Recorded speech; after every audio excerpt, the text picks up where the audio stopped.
an kai suin noya voin khel munam takan thlir ho don ni line up han thirila FC Bethlehem a hianin Vanal Peka malsom zuala FC lal mun moya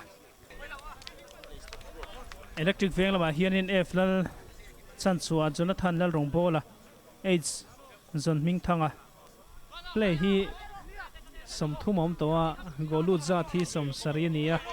met som thuma gol sari cha tam to viau maya in khel munam takan thlir chhozel ti po chiang viau me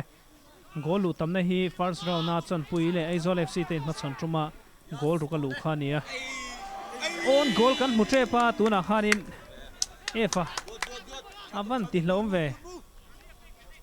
enole thank you efa moi zola moi te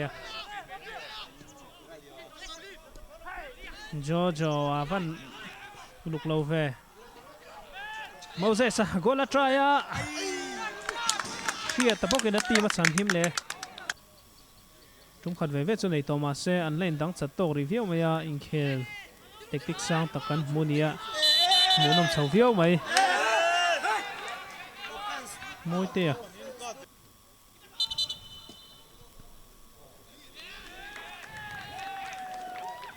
Tete yellow red card Tete Tete soi sel trong các mà môi đầu đều nghe đi red card môi Tete Jojo foul Jojo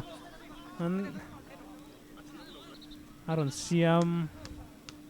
anh em nghe goal là bắt try thế đủ chuan in thằng goal là electric veng là mình hắn goal mà sever thì khán anh không ta red card muzok team anh nhớกันsợi tàu anh in fa mang in anh nghe anh tin muốn đi đón thì chắc chắn thiệt hậu sầu zel nia FC Bethlehem kai thar team po a goal van moi em tu na khán in FC Bethlehem là mình goal moi tak mình không à long range goal moi tak mai jersey number 16 remlala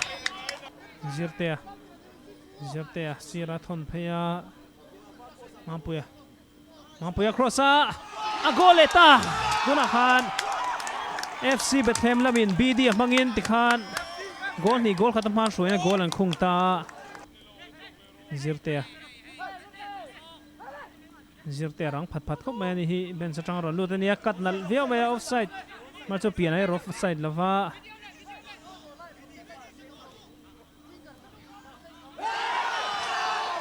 fall kha chu chiang han aron chui dona to ben satang ron lut ania atim tan hianin lomna thlen thei don em to pe thal tok to an ti han penalty tangin goal thum goal khatam han shoi na goal a khung ta corner kick Davita Mapiana goal atra goal moi ni tuk Mapiana sipuron su than vele ta havan moi te rege rot puya line up pek tur ne ya tirai seta Sankima sira pek tur ne ya Sankima Jojo an pek goal eta soi tong in football a chon thileng po thleng thei ti kan soi tong hat takin electric veng la me ron lan tir ta Jojo mangian sipur an ron su zo a va han moi te reng em Chaveng vong viau maya pol te tau tura siam tan po puya a goal bana per dop mai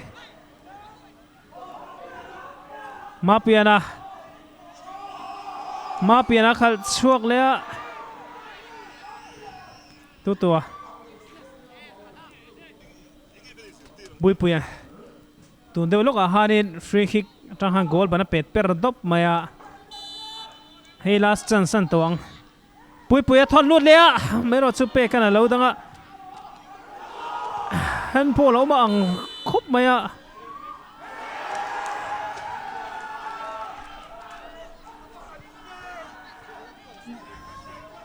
electric veng la min penalty han base ya referee na ham lova ole in khela zawa